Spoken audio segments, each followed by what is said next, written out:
Boa noite, pessoal. Uma alegria a gente estar aqui na noite de hoje, recebendo pela primeira vez do estado de São Paulo. Primeira vez que você está aqui. Primeira vez Primeira vez que ele vem no interior do estado de São Paulo. Já esteve na capital, mas é a primeira vez que ele visita o interior de São Paulo. Luciano é historiador, administrador de empresas e é talvez o maior conhecedor da obra de Dr. Bezerra de Menezes. Então ele vai falar exatamente uma característica, um tema super interessante para a gente hoje, que é Dr. Bezerra em família. Esse missionário, né, que veio trazer para nós aí toda essa, vamos dizer assim, esse suporte no início da doutrina espírita. Então, é muito interessante e nós já fizemos um convite para ele retornar a Franca em uma semana do livro. Estou fazendo de público, né, para não ter discussões mais tarde. Então fica já esse nosso compromisso de fazer tudo para que ele volte em Franca.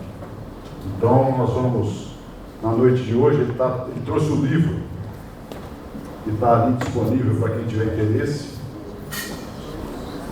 Bezerra de Menezes, O Homem, Seu Tempo e Sua Missão. 1197 páginas. Mas nós estamos no começo do ano, então tem tempo, né? E o livro está num preço excelente, é mesmo para divulgação, R$50.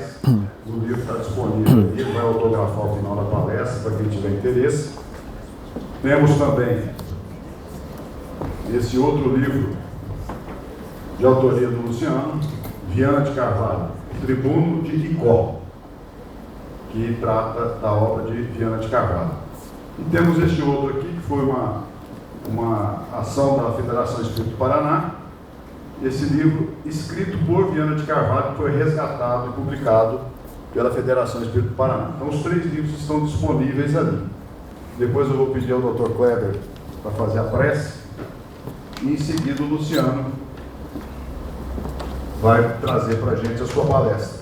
Agradecendo em nome do Idefran a parceria com a Fundação Pestalozzi. A gente sabe que sem a Fundação Pestalozzi a gente não consegue realizar os eventos aqui na nossa cidade. Então, doutor, muito obrigado mais uma vez pelo apoio. Sempre estamos juntos aqui nas promoções do Idefran. Passar o doutor Kleber fazer a prece de abertura para a gente, por favor. Caros amigos, esta casa tem o nome de Pestalozzi, homenageando o grande educador suíço. Tem como patrono Eurípides Barçanufo, o grande professor, médium de Sacramento. É interessante que Eurípides Barçanufo tinha uma ligação muito grande com Bezerra de Menezes. Bezerra de Menezes o auxiliava no receituário que Eurípides fazia.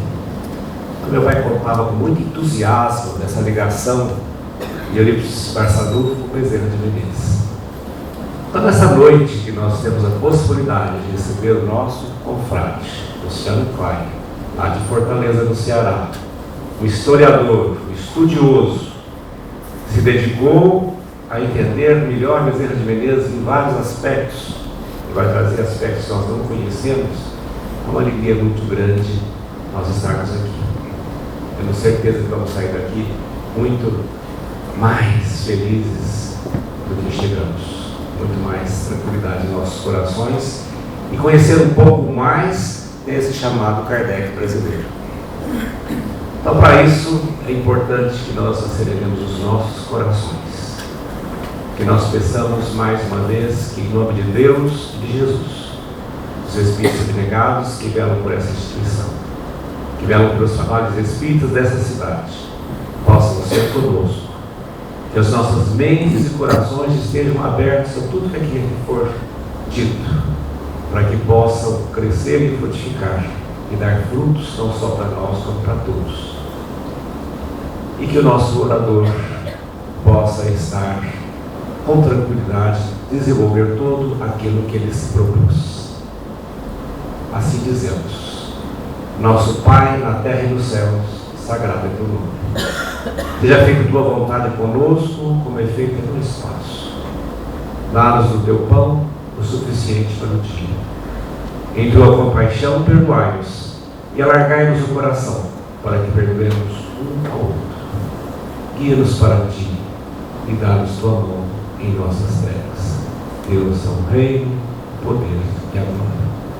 Teu nome, Pai amado, em teu nome, Jesus, nosso mestre, irmão, em todos os momentos. Agradecidos, nós vamos iniciar a palestra do nosso irmão Luciano Klein. Que assim seja.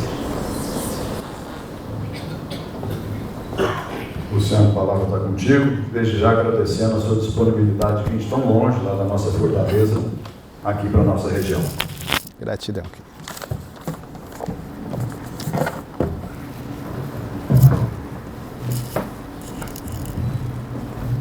Nosso cordial boa noite a todos. Que Jesus nos abençoe e continue a nos manter na sua paz. Gostaríamos inicialmente de externar de público a nossa emoção, bem como o nosso reconhecimento, a nossa gratidão pelo afeto, pelo carinho que recebemos quando chegamos a Franca, como nas demais cidades do interior de São Paulo, que temos tido o ensejo de visitar nessa tarefa em que, em razão da grande efeméride que iremos amanhã, de forma mais intensa, celebrar os 100 anos da publicação da Revista Internacional do Espiritismo, o título original, hoje Revista Internacional de Espiritismo, resultado do estupendo esforço desse grande bandeirante do Espiritismo em terras paulistas e nacional, Caibá de Souza Schutter. Então queríamos agradecer de público o carinho com que temos sido recebidos por vocês, vindo lá da terra berço, de Bezerra de Menezes, de Viana de Carvalho e de Francisco Peixoto Lins, o Peixotinho, considerado o maior médium das materializações, as célebres materializações luminosas. Há pouco mais de 3 décadas, iniciamos em Fortaleza, nossa terra natal, um trabalho de buscas visando ao resgate da memória histórica do espiritismo local. Trabalho, Nadia, que dizemos sempre mais arqueológico do que histórico, posto que, infelizmente, esse é um problema muito comum no nosso meio espírita, como no nosso país de uma forma geral, o esquecimento por parte de companheiros que nos antecederam na preservação de fontes que melhormente nos permitisse, como historiador, como pesquisador, vasculhar os escaninhos da memória desse nosso passado para assim, claro que há as exceções, nós pudéssemos entender melhor o trabalho desses companheiros que desbravaram no Brasil esse terreno, muitas vezes inóspito, para a divulgação do Espiritismo. Esforços talvez inimagináveis a nós outros, no momento atual em que nos encontramos, em face dos verdadeiros holocaustos morais a que esses pioneiros, numa época muito mais difícil do que a nossa, de se afirmar espírita em razão do desconhecimento da doutrina sistematizada por Allan Kardec, esses companheiros enfrentaram preconceitos, creiam, de todo jaez, de toda sorte, de todos os tipos, para que hoje nós estivéssemos aqui, nesse ambiente acolhedor, de fraternidade, tributando a memória dos mesmos, não que queiram, mas é por uma questão de consciência nossa, fazer esses registros, porque Antístenes, que lembramos sempre, discípulo de Sócrates, quase sempre lembramos mais de Aristóteles ou de Platão, mas Antístenes dizia em seu tempo com muita propriedade que a gratidão é a memória do coração. Então, em meio a essas buscas em Fortaleza, na nossa biblioteca estadual, tivemos a oportunidade de compulsar as páginas porolentas e amarelecidas de velhos periódicos para tentar encontrar esses primeiros registros. E vejam que lá no Nordeste, diferentemente do que aconteceu no Sudeste, no Sul, nós tivemos, por questões históricas, compreensíveis, culturais, uma presença muito marcante da Igreja que até a nossa primeira Constituição Desaparecer era oficial em nosso país, compreensível pelo contexto da Igreja Católica. Então, o nosso Nordeste, com exceção talvez mais da Bahia, nós vamos ter ainda muitas dificuldades por parte desses vanguardistas na divulgação da mensagem espírita. Foi quando nós, surpreendentemente, nesses jornais, nos deparamos com artigos da lavra de um notável propagandista do espiritismo, cabeça chata como nós, cearense de Icó, na região do Vale do Jaguaribe, em pleno sertão do Ceará, posto que ele nasceu no dia 10 de dezembro de 1874 e desencarnaria prematuramente nas praias de Amaralina, chegando a Salvador, na Bahia, enfermo com apenas 51 anos. Eu me refiro àquele que foi lamentavelmente esquecido de muitos, de mim não, cognominado em seu tempo como sendo a glória da oratória espírita em nosso país. A figura notável de Manuel Viana de Carvalho. Lembrado talvez hoje, em grande parte, mercê do trabalho missionário do outro grande nome da oratória da segunda metade do século passado, até os nossos dias, já que felizmente ainda se encontra entre nós, Divaldo Pereira Franco. O tribuno de Icó, Viana de Carvalho, o tribuno de Feira de Santana, Divaldo Franco, os dois estabeleceram a partir da década de 1950, num trabalho que se constituiu numa simbiose perfeita de sintonia entre ambos, para que assim, através do médium baiano, Viana de Carvalho, que inspira, especialmente nas suas conferências fenomênicas, isso é ele quem diz, pudesse também nos ensejar textos da sua autoria que ressaltam sempre o aspecto tríplice do Espiritismo, mas focando na substância divina especial que consta do aspecto moral da doutrina sistematizada por Allan Kardec.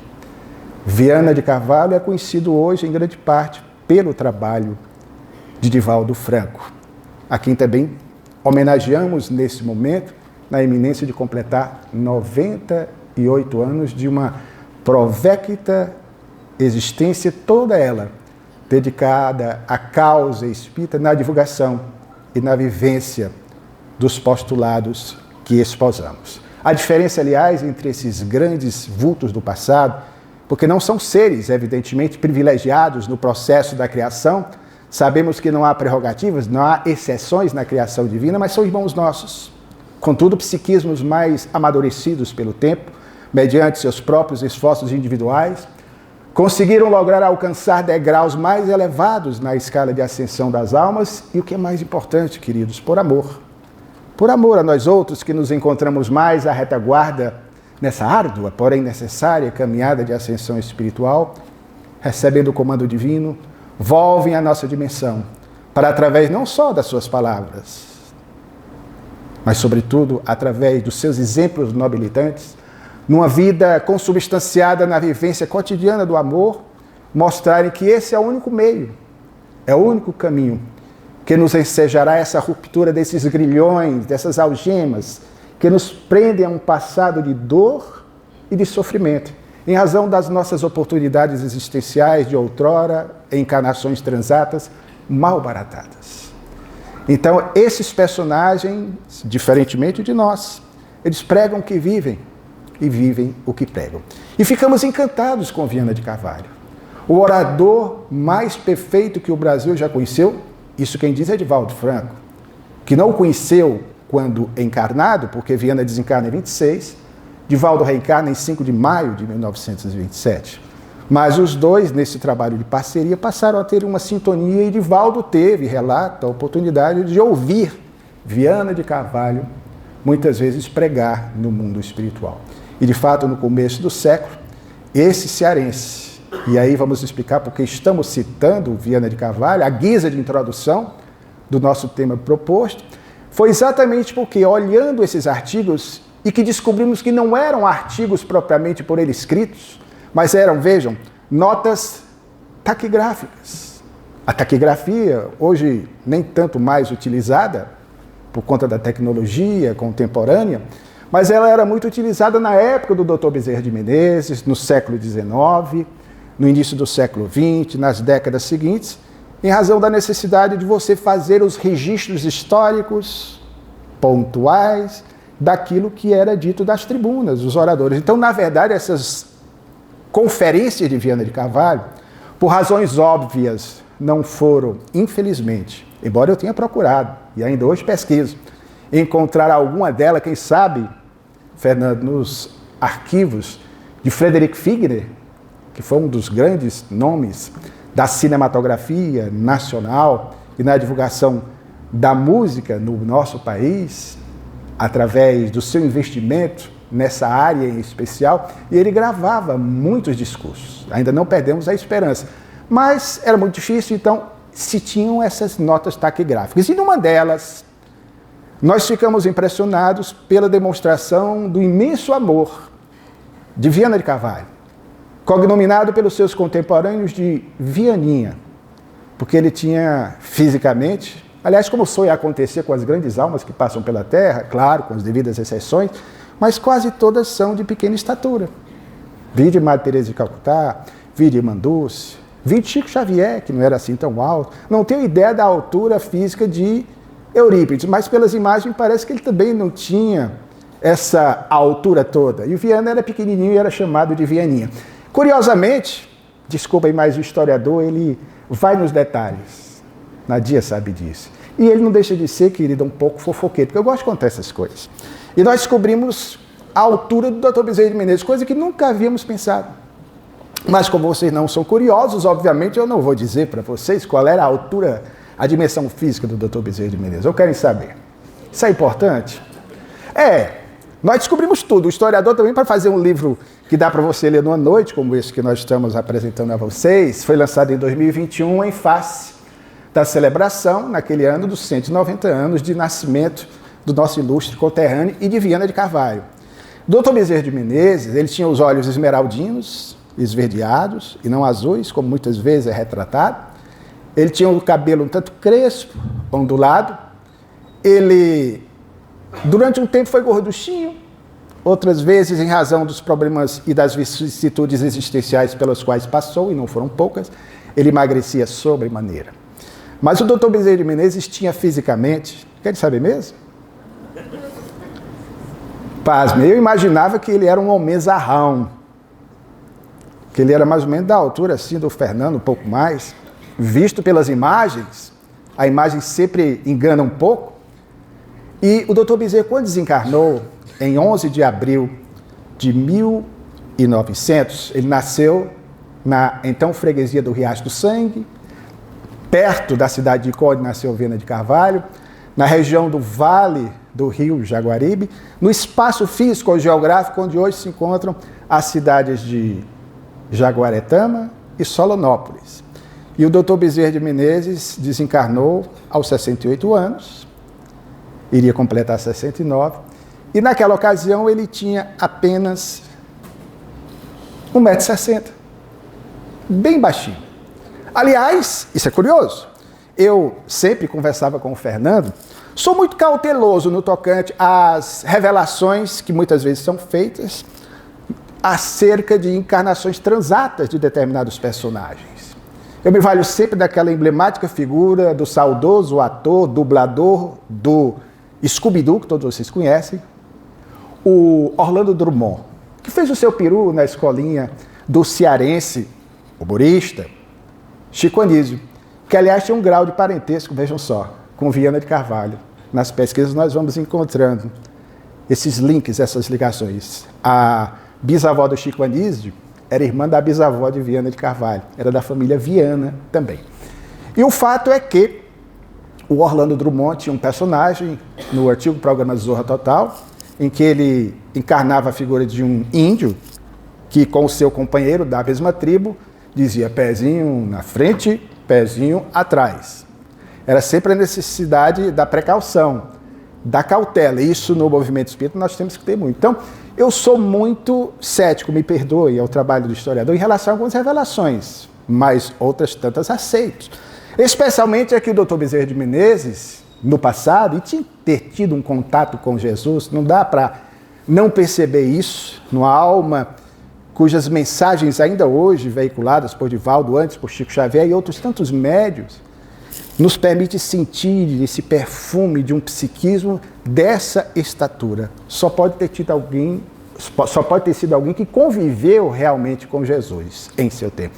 E essa revelação, que eu acredito que muitos conheçam, é de que ele teria, no passado, sido o personagem, aquele personagem também pequenininho, para não usar uma expressão que é mais nossa lá do Ceará, Batoré, né? Baixinho, e que é o Zaqueu, da mais próspera cidade do Vale do Jordão àquele tempo, a cidade das palmeiras, cuja tradição mítica dizia que outrora Josué, braço direito de Moisés, houvera feito tombar as suas até então inexpugnáveis muralhas de Jericó. E ali vivia Zaqueu, publicano, com desejo ardente de ver Jesus. Ele se contentaria em vislumbrar o Mestre mesmo à distância e, de repente, conforme registram os textos dos nossos evangelhos canônicos, Jesus visita a sua cidade e, certamente captando-lhe a intenção nobre daquele psiquismo já trabalhado na senda evolutiva, pelo amor que demonstrara ao semelhante, mesmo exercendo uma função que era uma função mal vista na sociedade de então, e Jesus buscava exatamente esses marginalizados da sorte de todos os tempos, os publicanos. Ele muda o trajeto, passa por sob o galho no qual Zaqueu, que embora pequeno, os pequenininhos, eles têm essa vantagem, né? Como os gatos, como James, aqui do lado, ou Allan Kardec, que já se foi, me disseram, né, que era o nome de outro gatinho, de mais rapidamente, com agilidade felina, subirem numa árvore. E ele sobe no sicômoro para ver Jesus. Jesus passa, identifica-o, chama-o pelo nome, e ele tomba como um fruto maduro da árvore na qual se encontrava, quando Jesus, parecendo até mal-educado, que Jesus se ofereceu para estar com ele naquele dia, oferece-se para cear na sua residência, e ele vai, dispara, deve ter arrebentado as portas, e pede aos funcionários que preparassem as melhores iguarias para que ali pudessem acolher o Senhor. O resultado dessa história nós conhecemos. A salvação entrou naquela casa naquele dia. É a proposta final da reflexão. E ele jamais, doravante, seria o mesmo. Personagem importantíssimo na história do cristianismo nascente, sobretudo em razão do seu empenho na localidade de Jopa para sustentar o edifício cristão que se iniciava, sobretudo após a partida de Jesus, naqueles tempos difíceis da divulgação da boa nova do Filho de Maria. Então Bezerra continuava baixinho, 1,60 m. Alguém pode questionar, os mais críticos aqui, os que são historiadores, mas de onde você tirou isso? Da sua cabeça? Não, obviamente. O historiador mexe com tudo. Nós fomos no cemitério do Caju, onde o seu corpo físico foi depositado, foi sepultado, e ali nós pegamos toda a documentação relativa à guia de sepultamento, o tamanho do féretro, do crachão, e ali dá para você, evidentemente, ter a dimensão do corpo, como das suas esposas, vamos explicar por que suas esposas, e dos filhos, que não foram poucos. E é esse, aliás, o foco da nossa reflexão de hoje. Mas voltando para fazermos aí o link, a abertura propriamente, para nos dedicarmos ao homenageado desta noite de fraternidade, nós vamos ter Viana de Carvalho numa dessas conferências taquigrafadas, ressaltando a figura de Bezerra de Menezes, que ele, aliás, diferentemente de Caibá Schutel, embora fossem contemporâneos, nós tentamos encontrar. Caibá conheceu Bezerra pelo que ele leu, pelo que ele ouviu. Foram contemporâneos, mas não estiveram juntos. De igual forma, outro grande ícone da aplicação da mensagem do amor de Jesus entre nós, Eurípides Barçanufo, mesmo tendo nascido em 1880, poderia ter a idade de um dos filhos do Dr. Bezerra de Menezes. Não temos o registro dele ter conhecido pessoalmente o Dr. Bezerra de Menezes. Sabemos também dessa sintonia perfeita do psiquismo do Dr. Adolfo Bezerra de Menezes com o nosso querido Eurípides Barçanufo, em face das mensagens psicografadas que ele recebia, sobretudo no tocante ao tratamento via receituário mediúnico, homeopático, que Eurípides realizou quando entre nós esteve na sua curta, mas profícua missão de divulgação e da vivência da mensagem de Jesus e da mensagem espírita. Mas Viana de Carvalho conheceu. Quando Viana sai de Fortaleza, em 1891, aos 20 anos, para dar consecução aos seus estudos, na carreira das armas, ele foi militar, desencarnou na patente de major do Exército Brasileiro, ele se vincula já espírita, ele se torna espírita aos 17 anos, e por isso mais tarde, poucos sabem disso, temos sempre pelejado para resgatar e dar esse crédito a Viana de Carvalho, porque foi ele que encetou em 1914, não registravam isso nas suas biografias, aliás, não havia propriamente biografia de Viana de Carvalho, nem textos do órgão informativo da Federação Espírita Brasileira, o Reformador, a respeito do grande idealizador desse projeto das escolinhas de moral cristã, a preocupação que ele, Viana de Carvalho, teve em, desde cedo, colocar as nossas crianças e os nossos jovens também em contato com a doutrina dos Espíritos, pensando no que muitos europeus não pensaram no século anterior em relação ao futuro do Espiritismo, porque são raríssimos os jovens no 800, ou seja, no século XIX, e aí nós destacamos a figura admirável do grande filósofo poeta, que todos nós brasileiros amamos, Leon Denis, que começou muito jovem, uma exceção à regra, os demais foram companheiros pós-Kardec, que já começaram os estudos dos fenômenos psíquicos, da fenomenologia mediúnica, mais encanecidos, mais amadurecidos. Então falta o jovem. E Viana teve essa preocupação e, de fato, empreendeu uma campanha nesse sentido. E Viana falava com muita ternura de Bezerra, que conheceu, porque em 1895, no Centro da União Espírita de Propaganda do Brasil, que foi a primeira entidade criada, antes até da Federação Espírita Brasileira, e Dr. Bezerra presidiu naquele mesmo ano, que objetivava unificar, organizar para uma melhor divulgação a doutrina espírita em nosso país. E Viana conheceu ali o Dr. Bezerra, e foi ali que ele começou as suas pregações.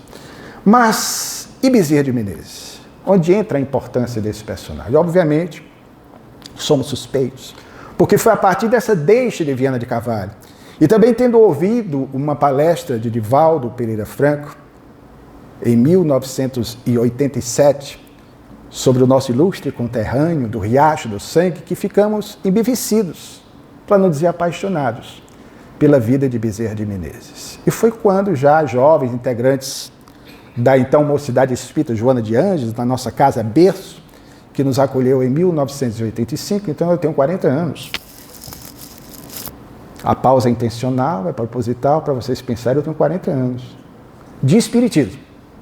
Né? Começamos muito jovens na época, recém-nascidos. E nós tivemos a oportunidade de ali conhecer o Dr. Bezerra de Menezes através dos livros. Lamentamos, já como historiador, por amor à ciência humana, de Heródoto, em que Marcos Túlio Cícero, considerado a glória da oratória do mundo antigo, na latinidade, embora a figura de Demóstenes na Grécia, mas alguns consideram Cícero no tocante à oratória, que é uma arte. É a arte do bem dizer, a arte de convencer, a arte de persuadir pela palavra falada, mas sobretudo é a proposta do Espiritismo, como era o caso de Viana de Carvalho, pela palavra vivida. Nós vamos ter Marcos Túlio Cícero dizendo que a história é a grande mestra da vida. Nem sempre aprendemos com os nossos erros de ontem, mas fica essa reflexão. E aí foi quando nós constatamos, quando quisemos saber mais sobre o Dr. Bezerra de Menezes, que pouco havia. Havia algumas biografias, claro. Havia o clássico livro do saudoso Ramiro Gama, Lindos Casos de Bezerra de Menezes, como ele fez também lindos casos de Chico Xavier, tocando mais pela tradição oral de seu tempo, algumas informações que ele colhera de oitiva, de muitos que ele conheceu no passado, e evidentemente que para nós historiadores, embora válidas, mas corre-se um risco de nem sempre essas informações, que eram fragmentadas, elas nos dizerem realmente se de fato o Dr. Bezerra de Menezes vivenciou todas aquelas experiências. Quem conta um conto, aumenta um ponto, nós sabemos disso. Mas com as boas intenções na divulgação de casos que, de certa forma, nos ensejam, como as parábolas de Jesus, reflexões mais detidas sobre as questões transcendentes da vida.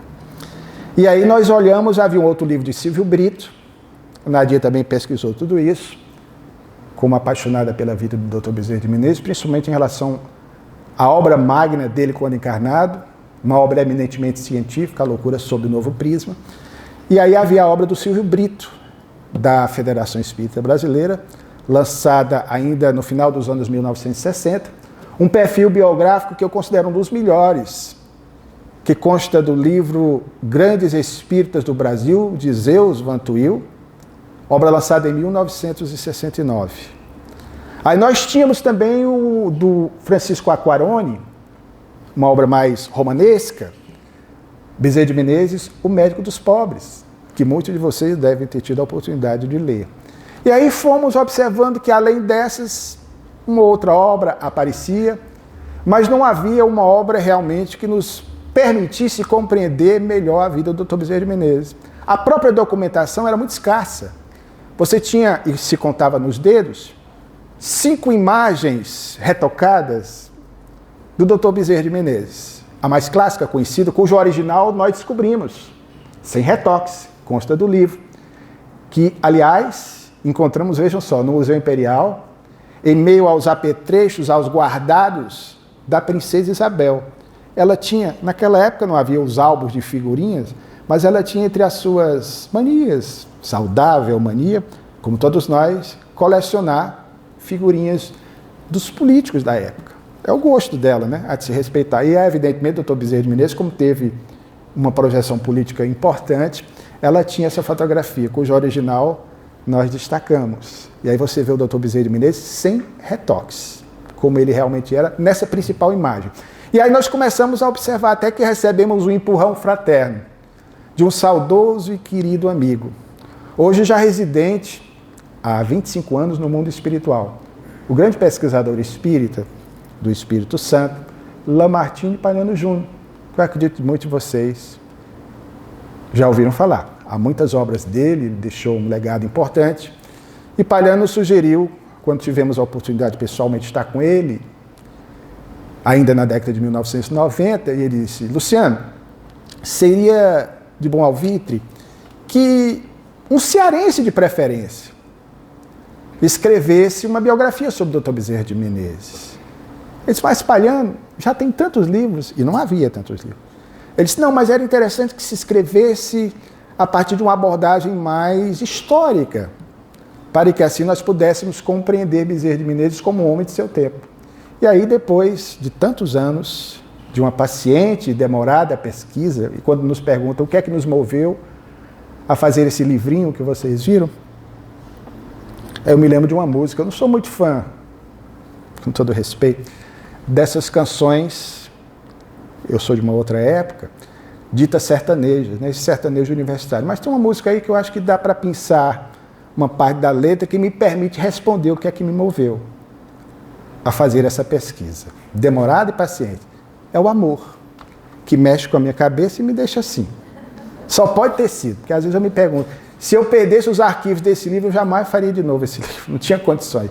O que nós encontramos me permite, como espírita há 40 anos, dizer-lhes que, se particularmente tivéssemos qualquer dúvida no tocante à ação da espiritualidade em nossas vidas, essas dúvidas teriam sido irrefragavelmente dirimidas a partir da maneira, da forma como nós íamos encontrando determinados informes, determinados documentos que praticamente apareciam, os contatos com os familiares, os descendentes diretos ou indiretos do Dr. Bezerra de Menezes.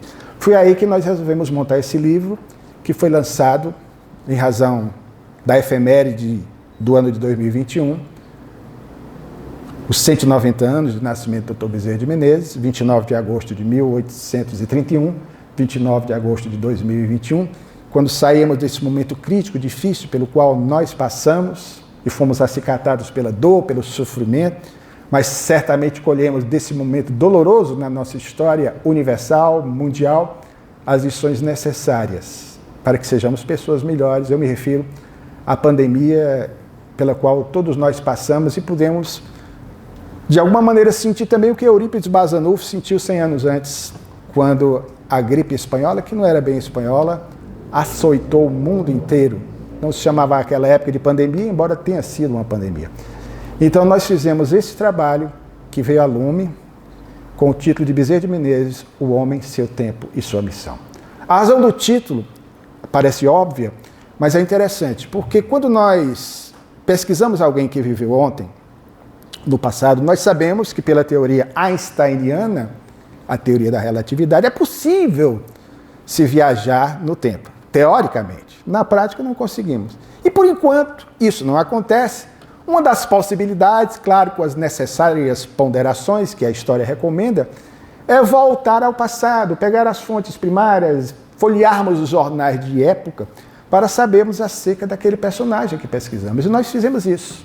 Pesquisamos milhares de folhas de jornais, de documentos, de cartas, de registros, para conhecer melhor um pouco a vida do nosso ilustre conterrâneo. E lhes confesso que o Dr. Bezerra de Menezes, visto, enxergado pela lupa do historiador, ele se torna muito mais agigantado, ele é muito mais extraordinário, ele é muito mais incrível, ele é muito mais impressionante do que o Bezerra de Menezes, que muitas vezes é uma tendência nossa, por condicionamentos atávicos do ser humano, mitificarmos. Ele é muito maior do que o Bezerra de Menezes, que muitas vezes nós encontramos nessas leituras respeitosas pelo esforço, pelo trabalho desses companheiros de outrora. E para chegarmos ao ponto da nossa reflexão, veja que o livro tem 17 capítulos. Se eu fosse fazer uma abordagem de cada capítulo, nós íamos sair daqui no ano que vem. Mas, como o Fernando disse que a palestra é até meia-noite, eu fiquei tranquilo. Fiquem tranquilos. Como dizia Rui Barbosa, isso serve para nós, que usamos da tribuna. Sabe qual é a maior parte de uma palestra?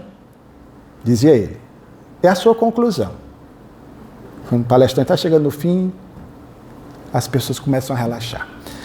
Então, nós tivemos a oportunidade de pesquisar a vida do Dr. Bezerra de Menezes. E a proposta do tema de hoje vai exatamente ao encontro dessa reflexão, porque o Dr. Bezerra de Menezes, ele era, como dissemos, tudo aquilo que diziam que ele era e muito mais. Porque ele viveu em plenitude aquilo que pregava. Ele encarnou precisamente, perfeitamente, o protótipo do lídimo, do autêntico, do genuíno homem de bem. Aquele homem de bem preconizado por Allan Kardec, conforme assim ele registra no capítulo 17 de O Evangelho segundo o Espiritismo, sede perfeito, que é aquele ser que se empenha por aplicar diariamente a lei de justiça, de amor e de caridade. Dr. Bezerra de Menezes foi alguém que viveu tudo isso. Claro, na sua humanidade, como todos nós, ele cometeu seus erros, como os grandes personagens da história, esses que mourejam na seara do bem, também tiveram naturalmente os seus equívocos. O único ser, pelo menos assim deduzo, que não cometeu os equívocos que nós conhecemos, por ser o psiquismo mais puro que já pisou na crosta planetária, é aquele que os espíritos reveladores apontam na mais sucinta resposta da obra magna da codificação espírita, que é o Livro dos Espíritos, que é a questão de número 625, quando nos fala de Jesus como sendo o arquétipo da perfeição, o ser mais puro que, mercê da misericórdia infinita de Deus, nos foi oferecido para nos servir de modelo e guia. Então nós começamos a buscar a vida do Dr. Bezerra de Menezes, desde a sua saída do Ceará, a sua convivência entre os seus familiares. E até porque dizemos sempre daí a razão do tema. Para você querer saber acerca de um personagem, quem é aquele vulto da história, é imprescindível, se fala muito dele como uma figura de grandes qualidades morais, que você tenha uma noção a respeito de como é a relação desse personagem com o seu próximo mais próximo. É muito fácil, queridos, creiam, vir à tribuna e pregar virtudes, comover as pessoas às lágrimas. Mais difícil é, em saindo daqui, aplicarmos no nosso dia a dia aquilo que apregoamos. Bezerra de Menezes era na tribuna, como político, no Centro Espírita, na Federação Espírita, porque ele geriu, administrou a Federação Espírita Brasileira em 2 momentos, em 1889, na sua primeira gestão, e volta depois praticamente concitado pelo movimento espírita para salvar a entidade federativa que praticamente ia só sobrar em razão de problemas, inclusive de natureza material, e ele com seu tino administrativo, homem que administrara o município neutro do Rio de Janeiro, que era a capital do Brasil à época, na cidade do Rio de Janeiro, durante o Império, ele tinha essa capacidade, conseguiu salvar a instituição, adaptando, inclusive, meios para que a Federação Espírita Brasileira subsistisse materialmente falando, como, por exemplo, a criação da Biblioteca e Livraria da Federação em 1897 e recebendo de Pierre Gaëtan Lemarie, com quem se correspondia através de cartas na França, a autorização muito bem negociada para que a FEB pudesse, doravante, publicar com o seu selo, vertida à língua portuguesa, as obras fundamentais do Espiritismo, as obras básicas da codificação, como chamamos. Gratuitamente, Lemarie serviu ao Brasil, dessa forma também o Dr. Bezerra de Menezes projetou. E por isso, muitas vezes, nós não entendemos a razão de o Brasil, seguido de Portugal, serem os maiores países com o número de adeptos do Espiritismo. Começa lá atrás com o Dr. Bezerra de Menezes, que me perdoem, evidentemente, é uma leitura muito subjetiva que fazemos, mas consideramos Bezerra de Menezes, no século XIX, a maior expressão do Espiritismo em nosso país. Como consideramos, no século seguinte, embora Caibá, embora Viana, embora Eurípides Barçanufo, Chico Xavier, pela longevidade, por uma vida intensa de dedicação ao semelhante e ao Espiritismo. Então, o Dr. Bezerra de Menezes, para que assim procedesse, eu quis saber como é que é ele. Porque, de repente, você está aqui pregando virtude e em casa você é aquele marido que não dialoga com a sua companheira, tem uma postura agressiva, não demonstre que seja um bom pai. E aí nós fomos conhecer o Dr. Bezerra de Menezes a fundo, nesse aspecto.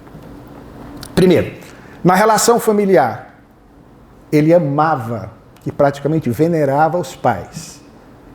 Antônio Bezerra de Menezes, que desencarnou em 29 de setembro de 1851, no mesmo ano em que ele saíra de Fortaleza, no dia 5 de fevereiro, para concretizar o seu projeto de vida, seu sonho pessoal, que era o de cursar a Faculdade de Medicina. Ele não pôde render ao pai as derradeiras homenagens em face, obviamente, da distância. Naquela época, uma viagem pelo meio de transporte para longas distâncias era demorada, era através de vapores, de barcos, e o tempo era de aproximadamente, saindo do Ceará para o Rio de Janeiro, de 23 a 25 dias. Com escala aqui, acolá, como aliás ele fez em Recife, em Salvador, até chegar no Rio de Janeiro. E sentiu a dor da separação física do pai. E amava a mãe profundamente. Uma mulher de raras virtudes que desencarnou em 1882, nonagenária, e que foi a grande responsável por apresentá-lo a Jesus, dando-lhe as primeiras lições na infância acerca do que fizera na terra o homem de Nazaré. Dona Fabiana de Jesus Maria Bezerra Cavalcante. Ou seja, tinha Maria e tinha Jesus no nome. Aliás, Maria sempre foi, nós sabemos disso, muito presente na vida do Dr. Bezerra. Só para vocês terem uma ideia, o Dr. Bezerra foi cercado de Marias. Começando pela mãe. A primeira esposa chamou-se Maria. Duas irmãs eram Marias. Maria Ignácia e Maria de Souza. A primeira filha do segundo casamento, vamos explicar já já a razão disso, chamou-se Maria Cândida, em homenagem à primeira esposa, prematuramente desencarnada. Mas ele ainda, como se não bastasse, vai ter uma outra filha, nascida no dia 8 de dezembro de 1890, chamada Maria da Conceição. Aliás, o nome é por conta do dia de Nossa Senhora da Conceição, na tradição. Então, era um homem cercado de Marias. Ele tinha esse amor pela figura da mãe de Jesus. E assim sendo, os irmãos também procediam, agiam da mesma forma. O mais velho, todos dedicados à fé original da família, o catolicismo. Inclusive, um irmão dele no Ceará, acredito que alguns aqui que já foram em Fortaleza, há lá uma avenida chamada Bezerra de Menezes. Quando se pergunta, todo mundo, é a Avenida Bezerra de Menezes, homenagem ao Dr. Bezerra de Menezes. Hoje, inclusive, um colégio local colocou lá uma plaquetinha dizendo Avenida em homenagem ao Dr. Bezerra de Menezes. E eu fui convidado para fazer um registro num programa de rádio local, porque tinha um programa, a História de Fortaleza passa por essa rua. Aí o radialista fez todo o preâmbulo e disse, essa avenida em homenagem a um médico dos pobres, Bezerra de Menezes. Aí eu disse, vou faltar com a verdade, e entrei na dele. Mas não é em homenagem a ele. É em homenagem ao irmão dele, o segundo irmão, chamado Teófilo Rufino Bezerra de Menezes. Cognominado em seu tempo, vejam só, desencarnou em 1906, nasceu em 1816, também no Riacho do Cem. Isso é bem de família. Isso é mal de família, isso aqui é bem de família. era chamado de o advogado dos pobres, enquanto o irmão no Rio, o médico dos pobres. Mas o Dr. Bezerra tem sim uma rua lá em Fortaleza, uma rua modesta, humilde, pouco visualizada para quem visita Fortaleza, que é a rua Dr. Adolfo Bezerra de Menezes. Mas a avenida hoje é como se fosse, porque só se conhece ele, é o Bezerra nacionalmente mais popular. Aliás, dizemos sempre, de todos os cearenses, o Dr. Bezerra de Menezes é hoje aquele que nacionalmente é mais conhecido, mais do que Raquel de Queiroz, mais do que o José de Alencar, o grande romancista, autor de Iracema, o Birajara, Troco do Ipê, o Guarani, Diva, Senhora. E mais até do que o Padre Cícero. Porque eu duvido que o Padre Cícero tenha em todas as cidades do território nacional, nas 27 unidades federativas, alguma instituição com seu nome. Nem todos têm, mas Bezerra de Menezes você tem. De norte a sul, de leste a oeste. Se não é um centro espírita, porque há centro espírita em toda parte, com o nome de Bezerra de Menezes, você tem um logradouro, você tem uma rua, você tem uma praça, você tem uma escola, você tem um hospital, você tem uma creche. Então, o Dr. Bezerra está em toda parte. E aí nós fomos observando o amor que ele nutria pelos irmãos. Parte para o Rio. Seu primeiro casamento aconteceu em novembro de 1858. Algo incomum para a época, porque é um casamento por amor. E o mais interessante, para quem quer conhecer um pouco mais, claro que nós pensamos para facilitar o trabalho de alguns de irem a essas fontes, mas quando você quer conhecer um pouco a vida pessoal do Dr. Bezerra de Menezes, poucos atentam a isso. Ele deixou vários romances.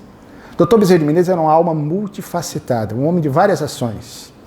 Tinha área empresarial, foi um homem que contribuiu sobremaneira nessa fase desenvolvimentista do Brasil, ao tempo daquele que, sinceramente, como historiador, considero o maior administrador público do Brasil de todos os tempos, o maior governante. Eu me refiro à figura de Dom Pedro II.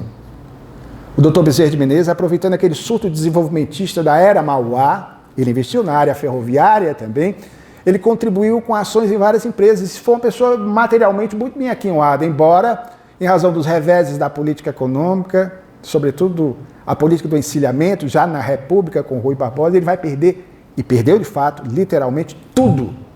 Desencarnou, materialmente falando, na extrema pobreza. Não é exagero de alguns, não, até porque nós temos como comprovar, porque nós adquirimos, pegamos no arquivo público uma cópia do inventário dele. Quando ele desencarnou, até a casa onde ele partiu, era uma casa alugada, que ficava na rua 24 de maio, 93, no Rio de Janeiro, ali nas intermediações, para quem conhece, do Riachuelo.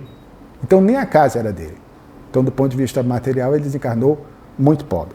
O fato, queridos, é que ele se casa, e nesses livros dele, ele também era romancista, ali numa espécie de alter ego, ele projetava muitos informes seus, da sua vida. Era um livro quase que autobiográfico. Então ele registra os momentos em que ele se desloca para cursar a medicina e fala do seu primeiro encontro com a personagem, que no livro ele dá o nome de Alzira, mas era a sua esposa. O coração bate, a descrição, as características físicas, nós conseguimos uma fotografia dela, belíssima, jovem, morena, olhos escuros. E ele, Dr. Bezerra, cá para nós também, ele era fisicamente, não só espiritualmente, para as moçoilas da época, um tipão. Era muito bonito.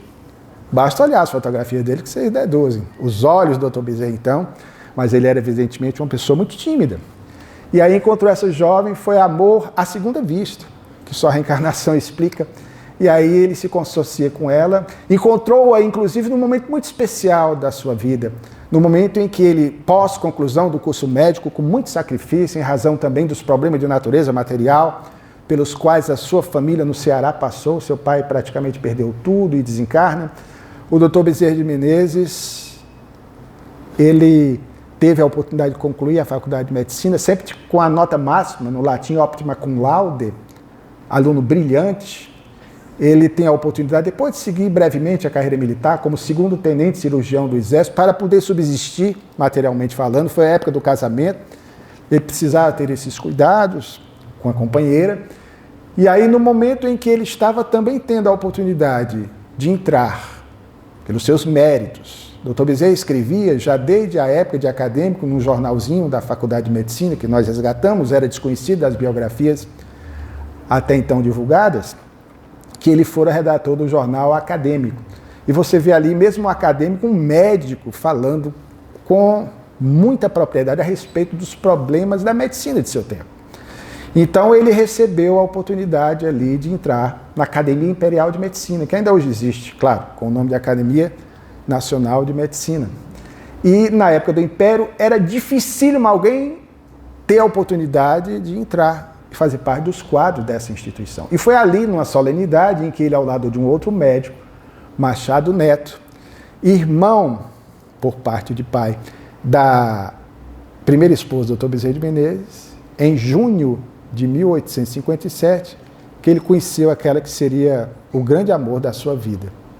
Maria Cândida de Lacerda Prego, o seu sobrenome natural, da cidade de Campos dos Goytacazes, no Rio de Janeiro.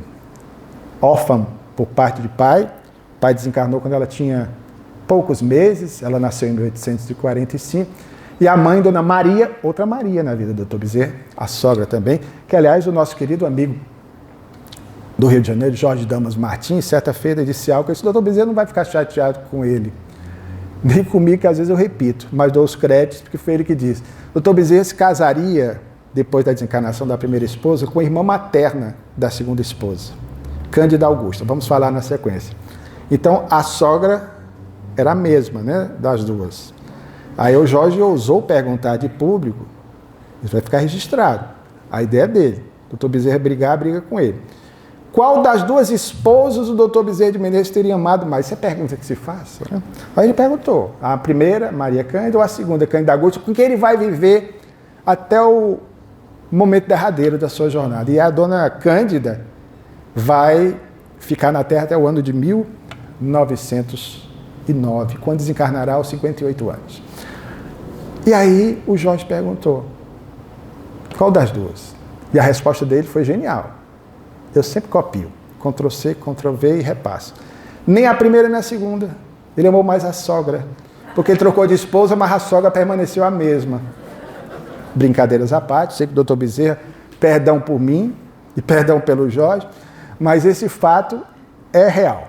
A esposa que ele tanto amava vai lhe dar 2 filhos, não um casalzinho como algumas fotografias antigas registravam, e eu, inclusive, no primeiro livro que publicamos sobre o Dr. Bezerra, em 2000, pela editora La Chatte, Bezerra de Menezes, Fatos e Documentos, nós incorremos nesse erro, como todo mundo, um casalzinho que você já deve ter visto, uma foto dele com um menininho e uma menininha. Pensavam que eram os 2 filhos. Não, mas os primeiros filhos, o primeiro nasceu no dia 1º de janeiro de 1860, ele trabalhou rápido, casou em 58, já veio o primeiro filho, em 1860, chamou-se Adolfo Bezerra de Menezes Júnior.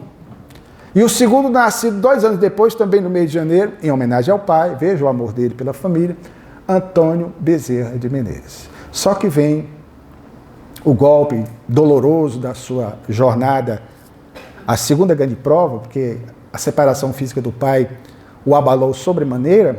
A sua esposa, Maria Cândida, em 24 horas, contrai febre tifoide.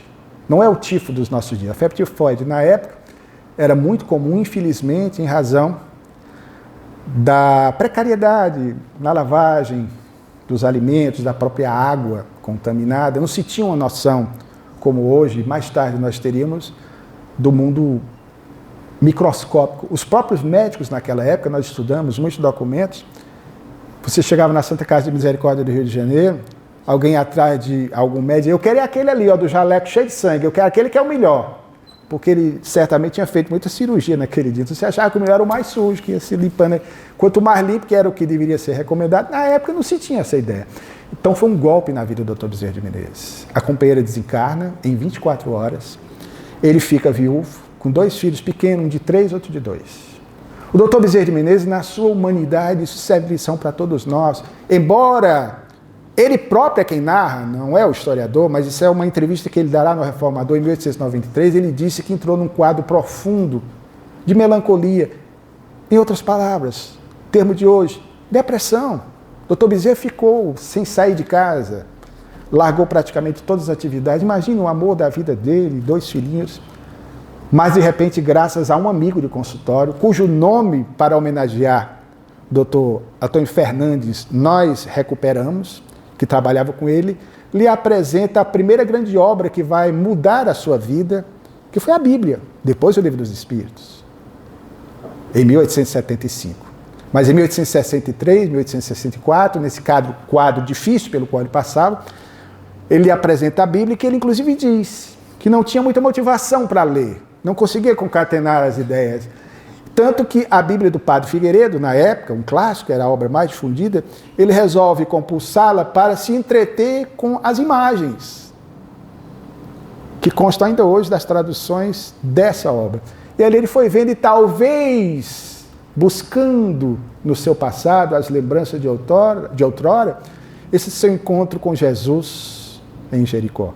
Aquilo faz levantar-se novamente, ele, numa resiliência extraordinária, consegue dar um novo rumo à sua existência, e aí até o momento em que ele se consorcia pela segunda vez, 2 anos após o desenlace da companheira que tanto amava, com a irmã materna, chamada Cândida Augusta de Lacerda, que vai adotar o sobrenome Cândida Augusta Bezerra de Menezes.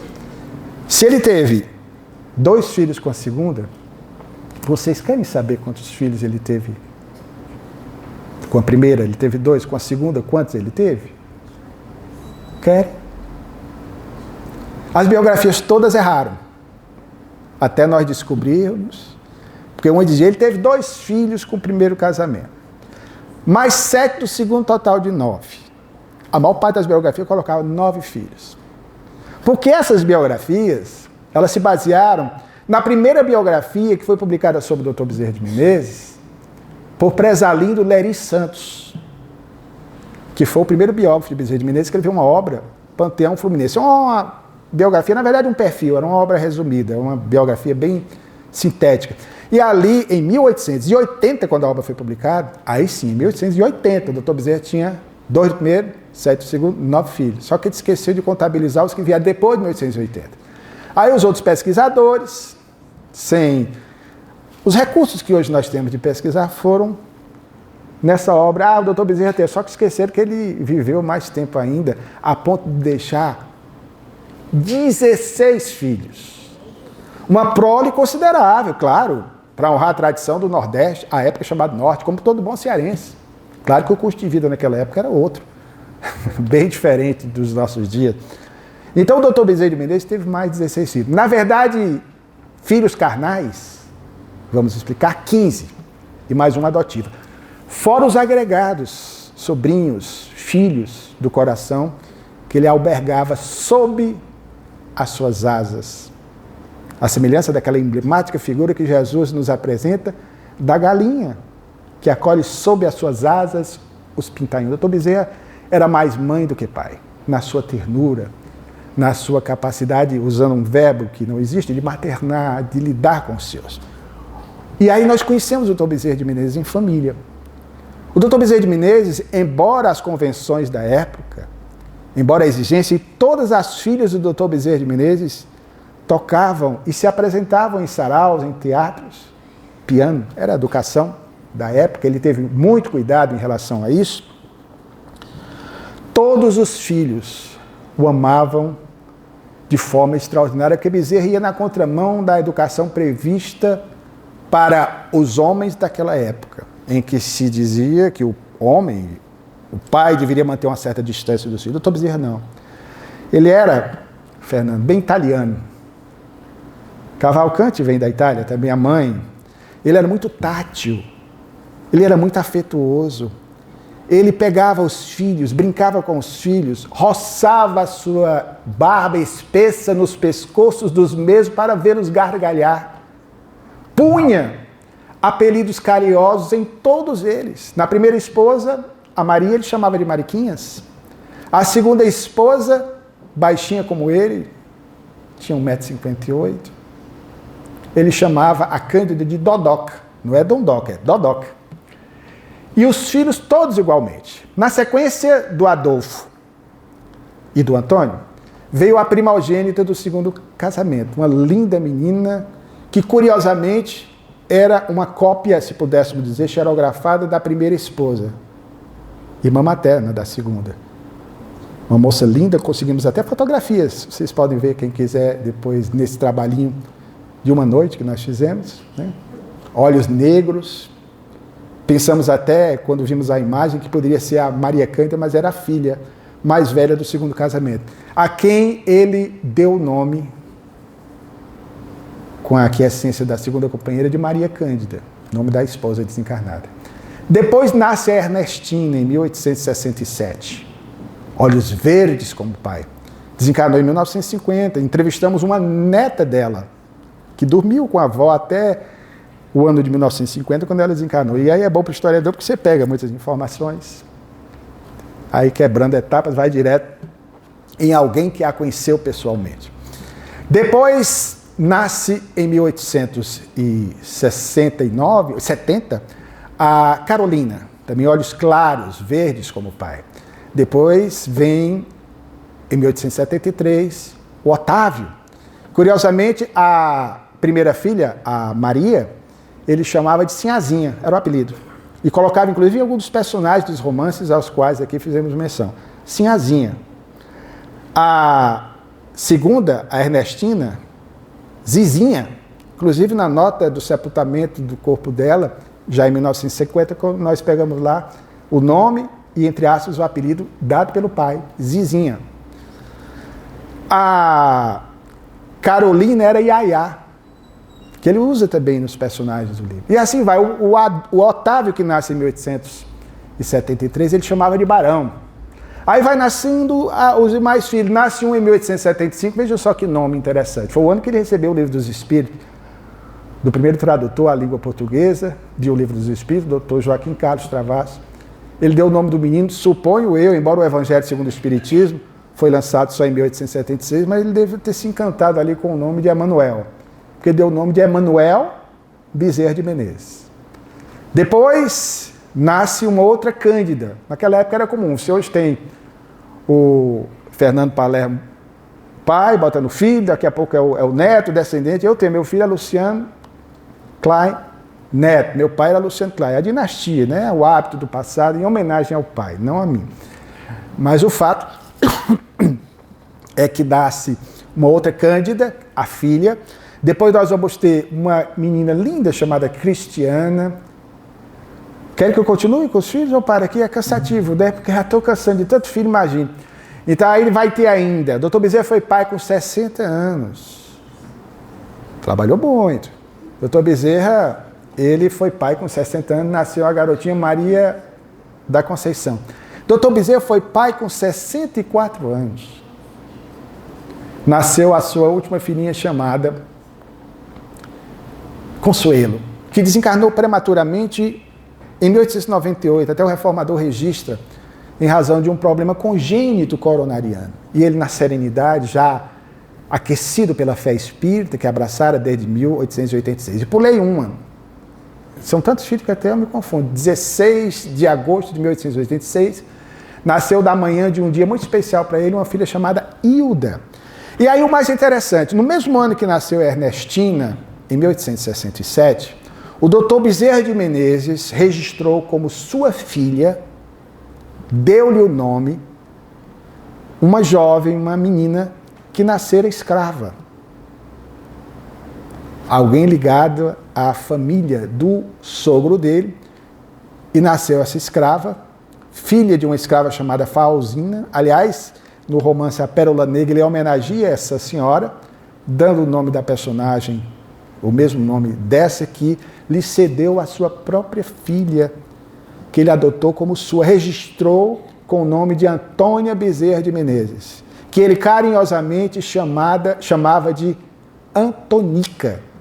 E algo me comoveu bastante quando nós fomos ver as homenagens prestadas ao Dr. Bezerra de Menezes por ocasião do seu desenlace em 1900, o fato de que ele, entre as coroas que lá se encontravam, se comoveram as pessoas ali com a dedicatória da Antonica.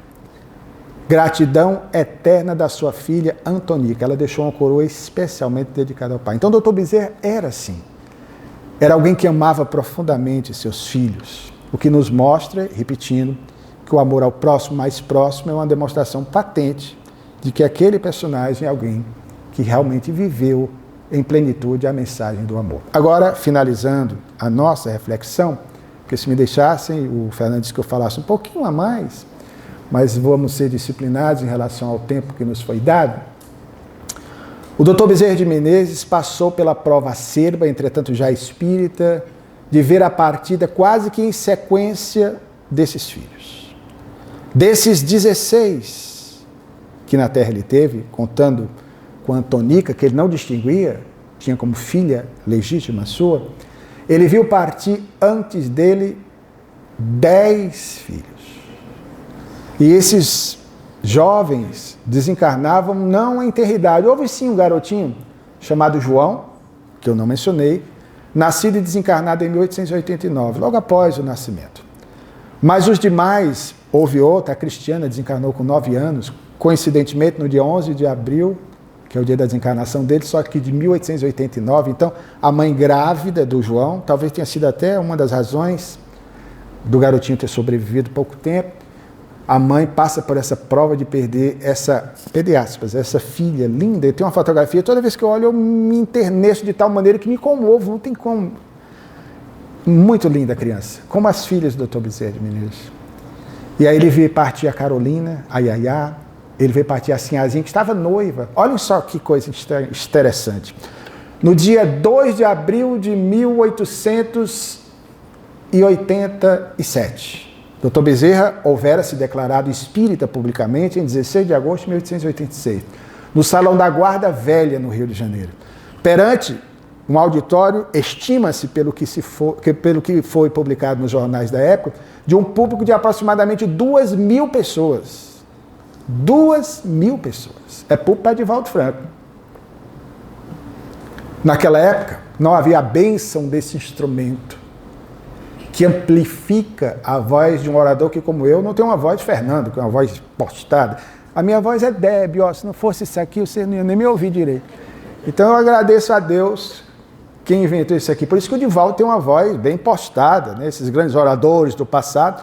E o Dr. Bezerra de Menezes tinha que ter uma boa impostação para se tornar audível, pelo menos, as pessoas das fileiras lá de trás. Então, nesse dia nasceu a Hilda, que vai desencarnar depois dele, em 1914. Mas o Dr. Bezerra, nesse ano de 1887, no dia 2 de abril, um ano após ele já se dedicar ao espiritismo, foi o que, de certa forma, lhe deu um norte, uma diretriz, e que não fez com que ele entrasse naquele processo de melancolia do acontecimento anterior a que fizemos menção. No dia 2 de abril desencarna, aos 25 anos, o segundo filho do primeiro casamento, o Antônio. O Antônio cursava por admirar muito o pai, era espírita. Ao contrário, aliás, do que dizem, só abrindo parênteses aqui, há algumas biografias, e de vez em quando eu escuto umas entrevistas aí, estapafúrdias de alguns. Dr. Bezerra de Menezes, os filhos relaxaram, os filhos não foram espíritas, muito pelo contrário. Boa parte deles, inclusive alguns, frequentavam reuniões mediúnicas que ele montou no seu chalé, na época era comum, que ficava na Estrada Velha da Tijuca, ao número 27. Tinha filhos médios. Aliás, foram os seus filhos que, em 1920, em homenagem à memória paterna, 20 anos após o seu desenlace, resolveram às próprias custas bancar a publicação na primeira edição do livro, a Nadia conhece bem porque estudou essa obra, a que fizemos menção, A Loucura sob um Novo Prisma, a obra a qual o Dr. Bezerra de Menezes se identificou em razão de um problema grave pelo qual passou um de seus filhos, que vamos mencionar rapidamente em seguida. Então, queridos, os filhos do Dr. Bezerra de Menezes, em grande parte, a Dodoca, a segunda esposa, era médium, inclusive vidente. E aí, só para alertá-los, porque de vez em quando com as redes sociais nós encontramos isso. Na condição de pesquisador, durante algum tempo eu ouvi aí umas entrevistas bombásticas de um suposto tetraneto do Dr. Bezerra de Menezes, que nada contra, as religiões todas são caminhos que levam ao mesmo fim, que é Deus. O Dr. Bezerra pensava assim. E ele deu o nome, evidentemente, era um pastor de uma igreja quadrangular, ainda está aí na internet. E ele se dizia ex-espírita. Acho difícil alguém ser ex-espírita, porque na verdade nunca entendeu muito bem o que é ser espírita. E aí ele disse que o Dr. Bezerra de Menezes era seu tetravô. E que o Dr. Bezerra de Menezes, para a família, era um mau exemplo, porque nem os filhos seguiram o espiritismo. Aí eu, na época, mandei, meu filho mandou, vários mandamos, um e-mail para ele, para dizer que na condição de pesquisador e quase que genealogista do Dr. Bezerra de Menezes, que eu conheço todas as tradições da família, todos os ancestrais do Dr. Bezerra de Menezes, que ele me dissesse de qual dos Bezerra de Menezes, filho do Dr. Bezerra de Menezes, ele descendia. Isso já está com quase 10 anos, depois repetindo, até hoje ele nunca respondeu. Porque Bezerra de Menezes, eu sou Bezerra de Menezes, sou parente do Dr. Bezerra de Menezes, não. No Rio de Janeiro havia duas ramificações de Bezerra de Menezes, aliás, coincidentemente oriundas do Ceará. Uma da região do Cariri, que se estabeleceu na região da Paraíba do Sul, que deixou descendência, de onde provavelmente ele talvez venha, e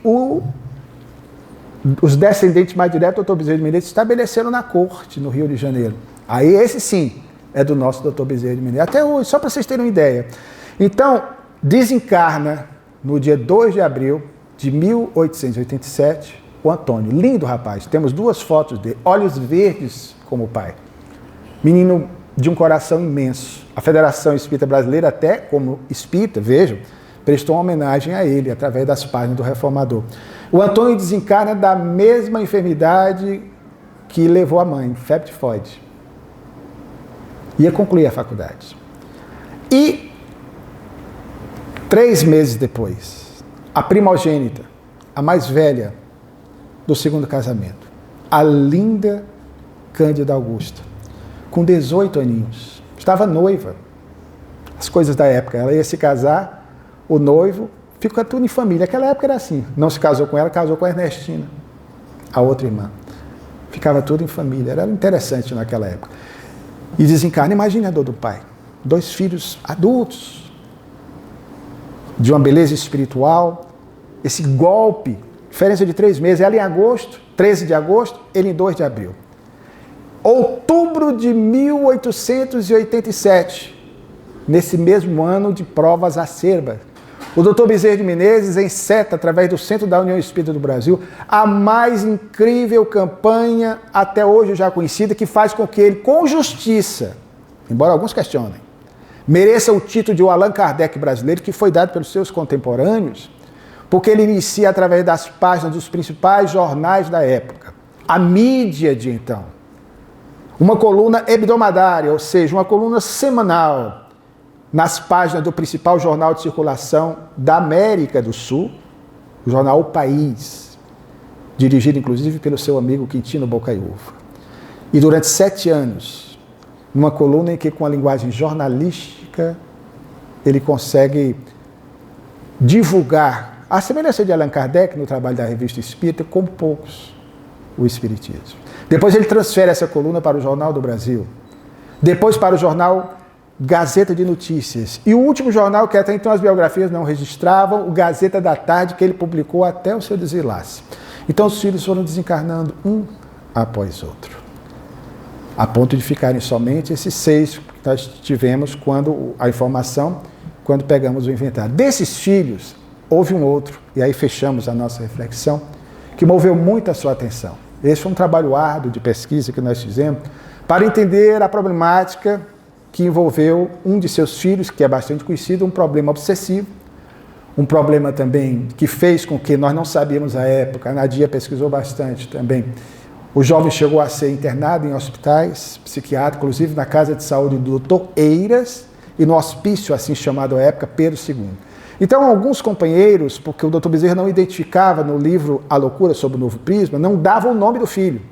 Mas ele deu uma pista para, na verdade, despistar os curiosos, e aí ele coloca que o filho cursava medicina. O único que cursou medicina, na verdade foram 2. Um desencarnaria mais tarde, espírita, que era o José Rodrigo, cursou medicina, mas para seguir pela odontologia, porque naquela época se cursava farmácia e odontologia, aí eu só optava como se fosse uma especialidade da área médica. Depois não, os cursos foram separados.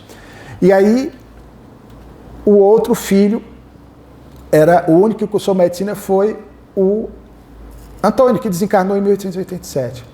Aí nós entendemos depois, pegando os originais da obra, A Loucura sob o Novo Prisma, que estão no setor de obras raras da Federação Espírita Brasileira, vendo as letrinhas do Dr. Bezerra de Menezes, letrinha de médico, bem fininha, inclinada, é difícil de você ler, mas você lê claramente que ele fala, na verdade, não do Antônio. Ele usou o Antônio porque o outro filho que estava com o problema, que foi internado, ele ainda estava encarnado. E só desencarnou em 1899, com 39 anos. Era o mais velho, o seu homônimo, o Adolfo Bezerra de Menezes Júnior. Menino brilhante, de um grande coração, que com 18 para 19 anos foi acometido por uma pertinaz, obsessão, um problema grave, certamente ainda é conhecido do que ele fizera no passado, e que moveu toda a atenção do pai. E ele cuidou do filho, sempre mantendo-o numa casa contígua, às vezes por conta das crianças menores, o que era compreensível. O rapaz tinha alguns momentos de instabilidade. Nós conseguimos uma fotografia dele. É algo que sempre nos comove lembrar do drama pelo qual passou o Dr. Bezerra de Menezes, mas com seu estoicismo ele levou com afinco, com determinação, com seu coração aquecido pela fé espírita até o termo da sua jornada, de forma admirável. O garoto desencarna, já rapaz, nunca casou, em 1899, no mesmo mês que nasceu, em janeiro. Coincidentemente, aspas, nesse mesmo ano, a partir do mês de agosto de 1899, o Dr. Bezerra presidia já a Federação Espírita Brasileira, o Dr. Bezerra de Menezes começa a ter uma série de problemas que já sinalizavam para uma sequência de acidentes vasculares cerebrais que vão vitimá-lo no ano seguinte. Ele não mais ia à Federação até o momento em que, no dia 25 de dezembro, a FEB tinha naquela época sempre um período muito especial, tanto do nascimento de Allan Kardec, sua desencarnação, a Semana Santa e o Natal de Jesus. Enquanto todos aguardavam o desfecho do Dr. Bezerra de Menezes, que talvez acreditavam que ele partisse, o reformador das notícias, em razão do agravamento da sua saúde, ele surpreendentemente, no dia de Natal de 1899, vai à sede da Federação, no Rio de Janeiro, e aí profere uma palestra que os que estavam lá testemunharam. Isso não sou eu que estou dizendo, as fontes dizem. Quem ali estava presente é como se o céu tivesse cindido de alto a baixo. E uma corte de anjos estivessem ali envolvido e balsamizado aquele ambiente em razão da pregação sentida desse representante legítimo de Jesus na Terra. Ele volta para casa, não mais volta à FEB, a Federação Espírita Brasileira, vai ao Catre e parte numa quinta-feira, veja que data especial para se partir. Quinta-feira, véspera da Sexta-feira da Paixão. Ele retorna triunfante ao mundo espiritual. Essa é um pouco da vida do Dr. Bezerra de Menezes. Algumas coisas vocês conhecem, outras não, mas nós quisemos aqui, com a gratidão a esta cidade que nos acolhe com muita ternura, e aliás, me permitam, queridos, nós estamos vivendo uma época muito difícil na história da humanidade e no nosso próprio movimento. A tônica recorrente da mensagem de Bezerra de Menezes, quando encarnado, embora a firmeza, às vezes, nos momentos específicos necessários, mas a tônica recorrente da sua mensagem, o que até facilita a identificação das suas mensagens. Se é uma mensagem que exorta a preocupação, olha, o mundo vai se acabar, virão maremotas, não é Dr. Bezerra. Então, o Dr. Bezerra sempre deixa uma marca que é muito fácil de ser identificada, através dos vários médiuns, especialmente Chico Xavier, Eurípides Bazanufo, Dona Ivone do Amaral Pereira, Zilda Gama, Divaldo Franco, que é essa batida constante da necessidade de nós sermos mais irmãos, da necessidade de nós sermos mais afetuosos, porque ele entende e mostra para todos nós que o amor se revela como esse alimento das almas sem o qual ninguém, queridos, nenhum de nós, por mais autossuficiente que creiamos ser, ninguém consegue viver. Aí, como diz a poetisa Amélia Rodrigues, na mensagem belíssima de Divaldo Franco, seja o amor de pai, de mãe, de irmão, de irmã, de primo, de prima, de amigo, de companheiro historiador, de pessoas novas que nós reencontramos, ninguém, até o afeto do James, de um cachorrinho, de uma plantinha, ninguém consegue viver sem carinho, sem amor. Quem não gosta de ouvir uma palavra bendita? Você é tão importante para mim. Poxa, eu te amo. Olha, você não sabe o quanto foi importante na minha jornada. É essa a mensagem que o Dr. Bezerra de Menezes deixou quando entre nós esteve e que manteve a mesma coerência até hoje. para cada um de nós. Perdão, queridos, pelo adiantado da hora, mas fica aqui esse registro de gratidão uma vez mais pela forma terna com que fomos acolhidos nessa cidade histórica para a divulgação do Espiritismo, nessa terra por onde tudo na nossa história começou. A vida do Brasil, naquele período de início da colonização, começou por São Paulo com a ação de missionários como Manuel da Nóbrega e o Padre José de Anchieta. Que Jesus nos abençoe e continue a nos manter sempre na sua paz. Paz e bem.